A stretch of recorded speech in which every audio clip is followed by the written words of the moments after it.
मंडळी, नुकताच स्टार प्रवाह वाहिनीवर शिवानी सुर्वे हिची प्रमुख भूमिका असलेली थोडं तुझं थोडं माझं या नवीन मालिकेचा प्रोमो प्रेक्षकांच्या भेटीला आला आहे। या मालिकेमध्ये शिवानी सुर्वे हिच्यासोबत मानसी कुलकर्णी ही अभिनेत्रीसुद्धा झळकली आहे। मानसीने या मालिकेत गायत्री प्रभू हे पात्र साकारलं आहे।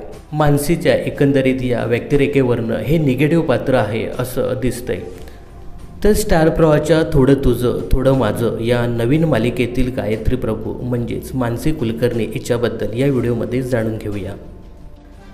तर 1970मध्ये जन्मलेल्या मानसी नाईकने जवळजवळ 12 वर्ष थिएटरमध्ये काम केलं आहे।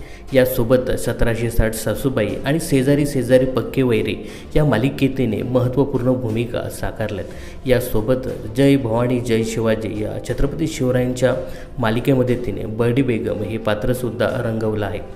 मालिकेसोबतच मानसीने काही चित्रपटांमध्येही काम केले, जसं की संतोष जुळेकर याच्या अघोरी, सुबोध भावे याच्यासोबतच्या विजेता, तसंच बाहुबली या चित्रपटातसुद्धा तिने महत्त्वपूर्ण भूमिका साकारली। यासोबतच हिंदीमधील सावधान इंडिया, क्राईम पेट्रोल यासारख्या मालिकांमध्ये तिने इन्स्पेक्टरचं पात्र साकारलं आहे। तसेच हिंदी चित्रपट शादी के साइड इफेक्ट या चित्रपटातसुद्धा ती झळकली आहे। तर नव्याने येऊ घातलेल्या स्टार प्रवाहावरील थोडं तुझं थोडं माझं या नव्या मालिकेमध्ये ती गायत्री प्रभू हे निगेटिव्ह पात्र साकारताना दिसणार आहे। तर या मालिकेच्या रूपाने 9 वर्षानंतर शिवानी सुर्वेसुद्धा स्टार प्रवाहावर पुनरागमन करत आहे। तर या नवीन मालिकेविषयी तुम्ही किती इंटरेस्टेड आहात हे कमेंट्स करून नक्की सांगा। मनोरंजन क्षेत्रातील अशाच फिल्मी अपडेट्स जाणून घेण्यासाठी चॅनलला सबस्क्राईब आणि फॉलो करायला विसरू नका।